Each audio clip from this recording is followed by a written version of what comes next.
আগামী রবিবার থেকে ঘূর্ণিঝড় রেমালের প্রভাব পড়বে মালদা সহ গোটা উত্তরবঙ্গে। তার আগে তড়িঘড়ি আম পেয়ে নিচ্ছেন চাষিরা।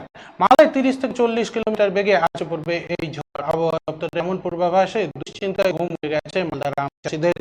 এবছর এমনি আবহাওয়া খামখেয়ালিপনা এবং প্রচন্ড দাবদাহের কারণে ফলন কম হয়েছে আমের। তার উপরে গোদের উপর বিষ পড়া এই ঘূর্ণিঝড় ঝড়ে ব্যাপক ক্ষতি হতে পারে আমের। তাই আম পরিপক্ক হওয়ার আগেই আম পাড়ার তোড়জোড় শুরু হয়েছে মালদার বাগানগুলিতে। আম ব্যবসায়ী এবং চাষিরা জানান, ঘূর্ণিঝড় হলে আমের ব্যাপক ক্ষতি হতে পারে। গোপালভোগ ছাড়া বাকি বিভিন্ন প্রজাতির আম, লক্ষণ ন্যাংরা সহ বিভিন্ন প্রজাতির আম পরিপক্ক হতে এখনো প্রায় 1 মাস, কিন্তু কিছু করার নেই। ঝড়ে গাছ থেকে আম নিচে পড়ে গেলে সেই আম আর বিক্রি করা মুশকিল। তাই ঝড় শুরু হবার আগেই আম পাড়তে তারা শুরু করেছে। এদিকে গাছে পর্যাপ্ত আম নেই, ফলন নিয়ে দুশ্চিন্তা। অন্যদিকে ঘূর্ণিঝড়ের প্রভাব চরম সংকটে মালদা কম বেশি 15টি ব্লকের আম চাষি এবং ব্যবসায়ীরা।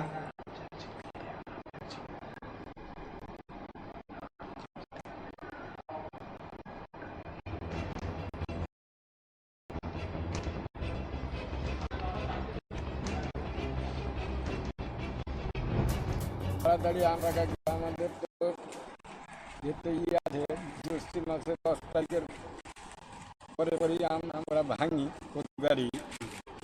আর এখন ঝড় ঝাঁক আসলে তো ম্যাচিওর আম পড়ে গেলে তো আমাদের লস হবে।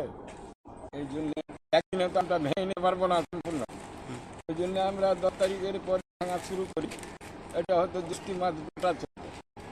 হ্যাঁ, ওই জন্য আমরা ভাঙতে হয়। এখন যদি কোনো ক্ষতি হয়ে যায় তো ম্যাচিওর আমে ক্ষতি হলে তো আমাদের লস। এই জন্য আমরা এখনো পরিপূর্ণ হতে কত দিয়ে? পরিপূর্ণ হয়েছে, ধরে হিমসাগর পরিপূর্ণ হয়েছে, আর গোপাল ভোগটা তো হয়ে গেছে, আছে পেকে গেছে। লক্ষণারা একটু আছে, লক্ষণাটা চলে। এবছর কি এমনিতে ফলন কম? অনেক ফলন কম। এখন ধরেন যে 20% আম আছে। বলছিলাম, এত তাড়াতাড়ি আম পাড়া কেন হচ্ছে? তো এই ব্যাপারে আম পাড়া আমাদের আমের খুব লস। ওই যে অগ্রিম আমটা ভেঙে নেওয়া হয়েছে। সামনে সুইচে নাকি ঘূর্ণিঝড় আসছে। ঘূর্ণিঝড় হলে কি আমের ক্ষতি হবে? অবশ্যই আম থাকবে না তো কিছু, কি হবে আমের? সব নিচে পড়ে যাবে, পড়ে গেলে বেকার। তার জন্য কি আম ভাঙছেন? তার জন্যই অগ্রিম আম ভাঙছে। মোটামুটি আম পাকতে এখনো কত দেরি? তাও মোটামুটি দিন 10। এত তাড়াতাড়ি আম পাড়া শুরু হয়েছে কেন? এত তাড়াতাড়ি ওই তো কালকে আগামীকালকে ঝড় হওয়ার কথা আছে, আম তো পড়ে যাবে, ওই জন্য বলছি যে আমাদের লস হয়ে যাবে। এবার কেমন ফলন হয়েছিল? এই বছর খুব কম আম পেলাম, প্রচুরটা লস। আম এখনো পরিপক্ক হয়েছে, পেকেছে? না, পাকেনি, আরো 1 মাস লাগবে পাক। আপনার নাম? আমার নাম রহিম শেখ। তবে প্রশ্ন উঠেছে, বাজারে এই আমের খেতে পারবেন তো খাদ্যপ্রিয় বাঙালিরা? এই বিষয়ে মাল ম্যাঙ্গো মার্চেন্ট অ্যাসোসিয়েশনের সভাপতি উজ্জ্বল শাহ জানান, এই বছর এমনিতে আম হয়নি। 50% আম রয়েছে গাছগুলি। অর্থনৈতিকভাবে আমাদের জেলা ক্ষতিগ্রস্ত, কিন্তু ঘূর্ণিঝড়ের আতঙ্কে অপরিপক্ক আম ভাঙতে শুরু করেছেন চাষিরা।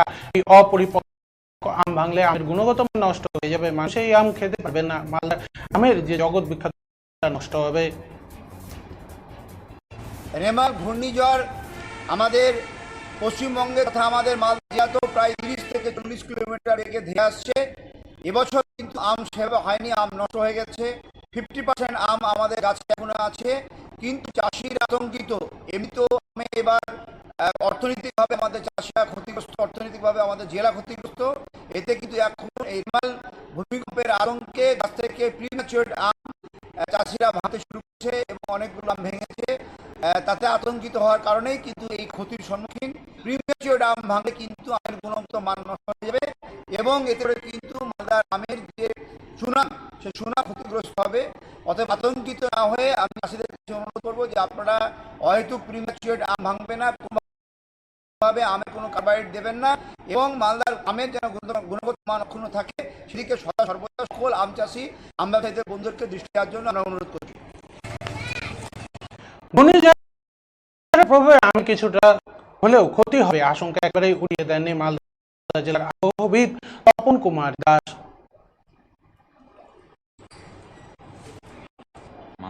প্ল্যান্টেশনের ঝোড়ো হয়ে থাকলে ক্ষতি হবে, কিছু করার নেই এখানে। আর এমনি বাড়ির তো যে সমস্ত দুর্গম বাড়ি ঘর আছে তাদেরকে একটু প্রিকশন নিতে হবে, ঠিকঠাক করে নিতে হবে।